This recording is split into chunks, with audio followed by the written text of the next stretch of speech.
Assalamualaikum warahmatullahi wabarakatuh. Perkenalkan, saya Siti Mariam dengan NIM 18040015230 dari kelas C Biologi Sel Molekuler akan menjelaskan perbedaan PCR konvensional dengan PCR real time. Reaksi polimerase berantai atau PCR adalah suatu metode amplifikasi atau perbanyakan fragmen DNA secara in vitro berdasarkan prinsip replikasi DNA. Metode ini dikembangkan oleh ilmuwan biokimia bernama Gary Mullis pada tahun 1983. Untuk saat ini, tipe PCR yang kita bahas hanya dua, PCR konvensional atau PCR generasi pertama dan yang kedua real-time PCR atau PCR generasi kedua. Konvensional PCR merupakan standar PCR yang menyediakan hasil kualitatif dan masih memerlukan instrumen tambahan dalam analisa hasilnya. Hasil akhir berupa visualisasi pita-pita DNA. Pada PCR ini membutuhkan instrumen elektroforesis agar dan dokumentasi agar untuk visualisasinya. Pewarnaan DNA dilakukan setelah proses PCR selesai dan biasanya menggunakan pewarna etidium bromida atau ETDR. Untuk instrumen yang kita bahas yang pertama yaitu elektroforesis agar.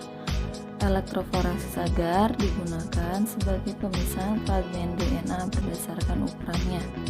Di akhir proses PCR terdapat beberapa kemungkinan fragmen DNA. DNA target, amplikon tidak spesifik, primer DNA, dan sebagainya. Dengan ukuran yang beragam, fragmen-fragmen ini akan dipisahkan berdasarkan ukuran dengan bantuan elektroforesis agar. Migrasi DNA pada agar dapat terjadi dikarenakan DNA memiliki muatan negatif, dikarenakan gugus fosfatnya. DNA yang telah dipisahkan kemudian diwarnai dan divisualisasikan. Selain untuk DNA, elektroforesis agar juga dapat digunakan untuk pemisahan RNA dan protein. Ini merupakan ilustrasi elektroforesis agar. Jenis agar yang biasa digunakan adalah agar rosa. Dan jenis buffer yang biasa digunakan adalah buffer TAE dan buffer TBE. Selanjutnya ada dokumentasi agar. Dokumentasi agar digunakan untuk visualisasi dan dokumentasi fragmen DNA untuk analisis. Fragmen DNA yang telah diseparasi kemudian diwarnai dan divisualisasi untuk analisa lebih lanjut. Proses dokumentasi agar biasanya dilakukan untuk melakukan report hasil PCR dan analisa lanjutan. Dokumentasi ini biasanya dilakukan dengan dua bentuk, dokumentasi di kondisi terpapar sinar UV ataupun dengan cahaya lampu biasa. Selanjutnya ada pewarna etidium bromida atau ETBR. Pewarnaan dengan menggunakan ETBR dilakukan dengan penyisipan ke dalam DNA atau intercalating agent. Pewarnaan DNA dilakukan karena DNA tidak memiliki warna, sehingga perlu diwarnai untuk memudahkan proses analisis. Pewarnaan menggunakan ETBR merupakan pewarna fluoresensi yang dapat berpendar di bawah sinar UV. Ini merupakan hasil dari reaksi konvensional PCR. Selanjutnya ada real-time PCR. Pada real-time PCR, tidak membutuhkan instrumen tambahan untuk analisanya. PCR ini biasa dikenal dengan sebutan quantitative PCR atau qPCR. Pada PCR ini hanya menggunakan tambahan pewarna fluoresensi di dalam proses reaksinya. Hasilnya dapat diamati secara real time atau langsung selama proses berjalan. Berdasarkan jenis warna yang digunakan, PCR ini dibedakan menjadi dua, DNA binding DE dan hybridization probe. Hasil akhir berupa kurva antara nilai fluoresensi versus siklus PCR.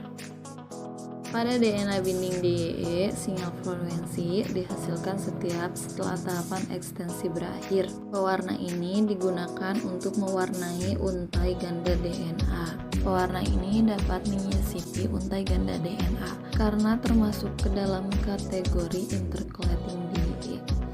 Keunggulan pewarna ini harganya yang relatif lebih murah.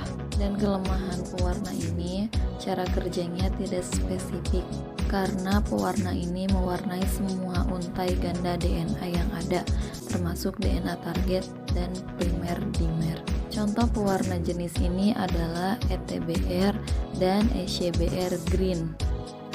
Selanjutnya ada hybridization from DGE.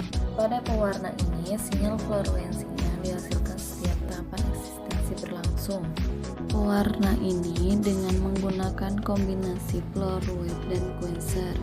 Keunggulan pewarna ini adalah pendarahannya bersifat spesifik dan kelemahannya harganya yang relatif lebih mahal dari standar DNA binding DGE.